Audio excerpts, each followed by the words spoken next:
반갑습니다. 주식탐구생활 전지인입니다. 이번 시간에는 글로벌 증시가 다 같이 반등을 하는 좋은 분위기가 있습니다만 아직까지도 신흥국의 환율이 심상치 않은 모습을 보이고 있기 때문에 그 부분을 생각해보는 시간을 갖도록 하겠습니다. 주요 신흥국 중에서 중국 위안화를 빠뜨릴 수가 없겠죠. 자, 위안화 같은 경우 지금 7위안대 고공전투를 계속 벌이고 있습니다. 주가는 반등을 했지만 환율은 계속 고점에서 놀고 있다는 거. 자, 인도 루피도 마찬가지. 러시아 같은 경우는 그나마 환율이 조금 줄어들었습니다. 브라질 같은 경우는 계속해서 고공행진을 하고 있고요. 남아공도 마찬가지입니다. 환율이 지금 끝도 없이 계속 급등하는 모습을 보이고 있고요. 터키 리라 같은 경우도 마찬가지로 계속 추세를 만들면서 지속적으로 급등을 하고 있습니다.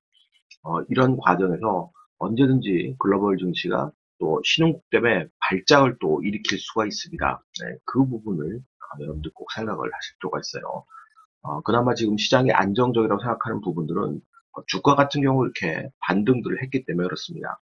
중국도 급락 이후에 V자로 지금 반등을 하고 있고요.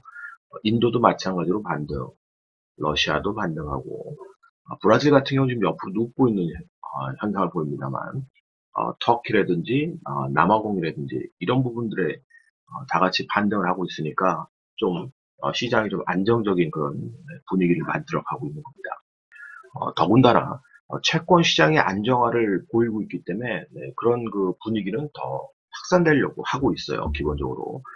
중국 같은 경우도 채권 시장이 지금 금리가 안정적으로 하향 유지가 좀 되고 있고요. 인도 같은 경우도 채권 금리가 급등했다가 지금 안정적인 모습을 보이고 있습니다. 지금 보시는 것은 각국의 10년물 국채의 모습이에요. 자, 러시아 같은 경우도 급등을 했다가 다시 원위치 부분까지 지금 안정 흐름을 보여주고 있고, 브라질 같은 경우도 마찬가지죠. 지금 바닥으로 다시 내려왔습니다. 남아공도 그렇고 터키 같은 경우도 그렇고요. 그러니까 지금 환율은 계속 고점에서 요동을 치고 있는데 주가라든지 채권 시장만 지금 안정화 흐름을 보이려고 한다는 겁니다. 그러면 어느 쪽이든지 지금 괴리가 나타나게 된 거죠. 그런데 저 환율 부분이 정상적으로 다시 조정을 받고 내려온다 그러면 지금의 좋은 글로벌 반등 분위기는 이어갈 수 있겠지만 그렇지 않고 계속 고점에서 저렇게 머문다 그러면 이미 저점까지 다시 떨어졌던 이 부분이 반대로 다시 또 기술적으로 튀어오르는 그런 현상이 얼마든지 나타날 수 있다는 겁니다. 특히 미국 연준의 흐름을 우리가 또 살펴볼 필요가 있는데요. 연준의 대체대표를 우리가 좀 보시면 어마무시한 지금 돈을 쏟아붓고 있습니다. 무려 6조 5,700억 달러를 지금 쏟아붓었는데요. 지난번 2008년 금융위기 때 4조 달러까지 쏟아붓는데 몇 년이 걸렸습니까? 그런데 지금 이 4조 달러에서 6조 5천억 달러까지 순식간에 지금 2달 사이 이렇게 만든 거니까 어마무시하죠. 어마어마한 돈을 지금 뿌리고 있는 겁니다. 자, 그런데 그랬던 연준이 조금 변화된 모습을 보이려고 하고 있습니다. 자, 이건 이제 최근의 차트 흐름인데요. 가팔랐던 게 옆으로 이제 기울기가 조금 누우려고 하고 있죠. 이렇게 되는 배경은 매일 300억 달러씩 연준이 채권 매입을 했었는데 이제 150억 달러 수준으로 줄였습니다. 그러면 이것이 더 추가적으로 줄일지 아니면 0으로 수렴을 할지 또 우리가 봐야 되죠. 당장은 돈을 걷어들이진 않을 겁니다. 그런데 만약에 걷어들이는 모습까지 나온다. 그런 모습이 나온다 그러면은 진짜로 뭐 또 시장 발작은 언제든지 할 수 있습니다. 근데 0으로만 수렴해도 더 이상 채권 매입을 안 한다. 이런 분위기이기 때문에 시장은 굉장히 시끌시끌 할 겁니다. 이렇게 연준이 이 자산 매입을 축소하는 것은 속도 조절을 일단 하려고 하는 거죠. 연준으로서도 부담이 없을 수는 없으니까. 자, 그런데 이런 뉴스들은 잘 여러분들이 이제 듣기가 어려울 겁니다. 지금 시장 분위기가 좋기 때문에 이런 뉴스들은 잘 안 나오죠. 현재는 이제 개인적으로 말썽이라고 생각하는 EU. 자, EU 같은 경우도 5,400억 유로, 무려 우리 돈으로 717조 원 규모의 경제 대응책에 유로존이 합의를 했습니다. 자, 그런데도 불구하고 이 합의 내용이 실시가 되려면 세부적인 합의를 할 필요가 있습니다. 이탈리아나 스페인 같은 골칫덩어리 국가들이 대출보다 보조금으로 지원해라. 이거 대출 프로그램으로 하지 말고 그냥 보조금으로 해라. 이자는 낼게. 이렇게 되는 거고요. 독일이나 네덜란드 같은 경우는 무슨 소리냐. 부실 국가들의 대출 지원해서 원금 받아야 된다. 이 얘기입니다. 이자도 물론이고 원금도 받아야 된다. 이거 대출로 지원한다 이겁니다. 그러니까 둘이 서로 시끌시끌하게 싸우죠. 네, 그러면 대출이 됐던 보조금이 됐던 6월 1일부터 이것이 정상적으로 실시가 되려면 합의를 또 이 세부적인 걸 해야 되지 않겠어요? 근데 이 과정이 쉽지가 또 않을 겁니다. 그러면 이걸로 인해서 시장은 또 발작을 하겠죠. 발작을 해야 아이고 뜨거워 그러고 일단 합의를 할 것 아니겠어요? 어떤 식으로 합의가 되든 뭐 보조금이 되든 대출이 되든 시장이 꼬꾸라지고 망가지는 모습을 봐야 그때 이제 아 뜨거 그러고 합의를 하게 된다는 소리입니다.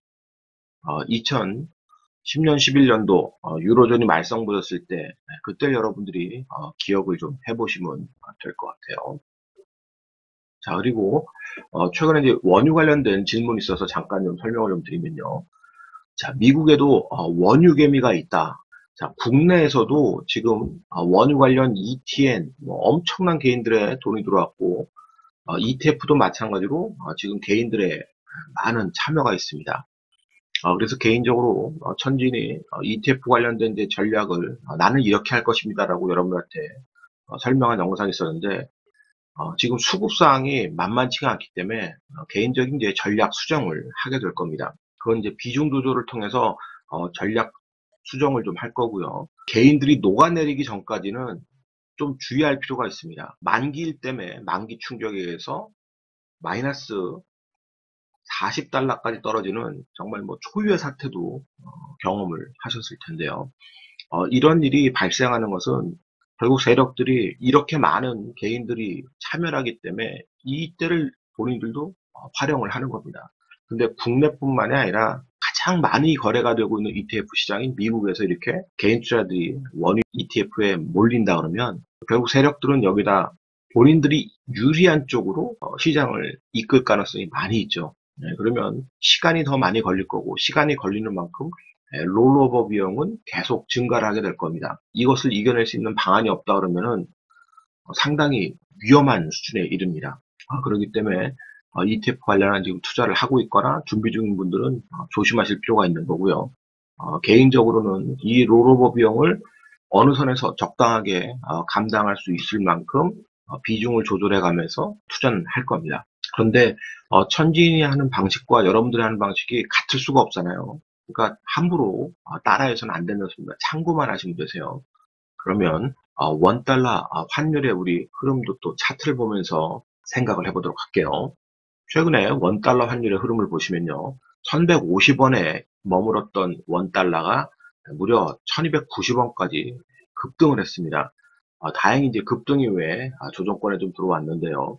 그럼에도 불구하고 아직은 이런 원위치 지점에 돌아오지 못하고 있는 상황입니다. 더군다나 우리나라 같은 경우는 김정은에 대한 사망설, 위중설 뭐 이런 얘기들이 나오면서 계속해서 환율을 압박할 수 있습니다. 그래서 환율 동향 다시 한번 살펴볼 필요가 있어요. 이것이 다시 치솟으면 결국은 우리 시장에 많이 흔들릴 가능성이 있다는 소리입니다. 네, 그 부분을 우리가 예의주시할 필요가 있습니다. 종합주가지수의 흐름을 다시 살펴보면요. 보시다시피 종합주가지수도 바닥을 찍고 계속해서 V자로 반등을 잘 해주고 있습니다. 지금 1900까지 와서 공방을 벌이고 있는데요. 그러면 이렇게 그 바닥을 찍고 올라올 수 있을 때 힘을 냈던 건 역시 개인 투자들이 많이 참여를 하면서 이 힘이 있는 것처럼 보여집니다. 자, 그런데 과연 이 개인 투자들이 가장 돈을 많이 집중적으로 들어왔던 그 시기, 지난번에 이제 설명을 드렸습니다만 2월 24일부터의 그 흐름을 보면요. 자, 이것이 지금 개인 투자가 투자했을 때 가장 많이 했던 거, 자, 삼성전자, WTI 원유 선물, 레버러지, 뭐 인버스 이렇게 있습니다. 아직도 삼성전자 같은 경우는 플러스 전환이 안 되고 있죠. 물론 뭐 최근에 또 살짝 조정이 나와서 그렇습니다만, 자, 원선물 같은 경우는 이제 36%까지 빠져 있고요. 자, 레버러지는 그나마 8% 정도 수익이 났습니다. 근데 선물 인버스 같은 경우 15% 빠져 있죠. 그러니까 가장 많이 돈을 들였던 그런 종목군들의 수익은 별로 좋지 않다는 소리입니다. 그나마 지금 뭐 SDI라든지 LG화, 2차전지 관련들은 좀 좋은 수익을 좀 보였습니다. 그런데 쭉 보시면 빨간 거, 파란 거 이렇게 서로 반등을 많이 했음에도 불구하고 왔다 갔다 하고 있죠. 지금 뭐 코스피, 코스닥 할 것 없이 다 섞어놓은 겁니다. 자, 그런데 외국인은 그러면 어떻게 됐을까? 한번 보시면, 자, 보시다시피 외국인들은 집중적으로 매매를 했던 그런 종목들은 물론 비중은 개인에 비해서 작습니다만 수익이 다 괜찮습니다. 그리고 밑으로 내려가도 빨갛고 파랗고를 보면 빨간 것들이 많은 것을 우리가 알 수 있고요. 기관 같은 경우도 보시면 SK 하이닉스를 제외하고서는 굉장히 좋은 성과를 보여주고 있습니다. 그만큼 이제 기관이 이 반등에서 좋은 성과, 반등을 이끈 건 기관이 아니지만 수익률 면에선 기관이 이렇게 훨씬 좋았다. 물론 투자 비중이 그렇게 되지는 않고 있습니다만 개인보다 작은 돈이 들어왔습니다만 그럼에도 어쨌든 간에 수익률은 좋다. 그러면 돈은 개인들이 쏟아부었는데 결국은 승자는 또 누굽니까? 이번 반등장의 승자는 외국인과 기관이었다는 거예요. 개인이 아니라. 그나마 개인들에게 행복한 것은 코스닥 시장 쪽이 좋았기 때문에 코스닥 쪽은 역시 개인 세력들, 그러니까 개인 투자들이 확 몰렸을 때 버블을 만들 수 있는 그런 쪽은 괜찮았다는 소리입니다. 자, 한번 보시면, 자, 코스닥 쪽을 한번 보시면 중간중간에 큰 손실을 본 것도 있습니다만 어떻습니까? 개인들이 코스닥 시장에서 순매수했던 그 상위 종목군들의 흐름도 메디톡스 빼놓고 굉장히 좋죠. 자, 그리고 전반적으로 플러스가 많습니다. 그만큼 개인 세력이 들어와서 흔들 수 있는 시장, 이쪽에는 오히려 개인 투자자들에게는 좋은 기회가 얼마든지 만들어낼 수 있다라고 여러분들 생각하시면 되고요. 돈이 이제 많이 들어왔을 때입니다. 단기 버블을 또 만들 수 있는 거니까요. 자, 그런데 대형 시장인 코스피 시장에서는 개인들의 돈이 웬만큼 들어오지 않고서는 시장을 주도하기가 참 쉽지 않다는 소리입니다. 그러니까 지수는 분명히 반등을 했는데 거기에 대한 수익금은 외국인과 기관이 더 많이 챙겨가더라. 그걸 여러분들이 이번 기회에도 잘 한번 생각을 해보시고 수급에 대한 생각을 좀 해보시기 바랍니다. 그래서 유가에 대한 것도 마찬가지입니다. 지금 우리뿐만 아니라 미국에서도 이 원유 관련 ETF 상품에 개인들이 많이 참여를 한다면 당분간은 반등이 나와도 반등 다음 반등이 어렵다고 보고요. 혹시라도 반등이 세게 나온다 그러면 비중을 조절하거나 빠져나오는 게 일단은 좋습니다. 개인들이 녹아내려야 결국 세력이 원하는 방향이 나올 수 있을 것 같습니다. 오늘자 한 줄 요약. 개인 세력이냐 개인이냐 구분할 필요가 있다. 이 영상이 도움이 되셨다면 좋아요, 구독하기 부탁드리고요. 저는 다음 시간에 또 뵙도록 하겠습니다. 고맙습니다. 전지인이었습니다.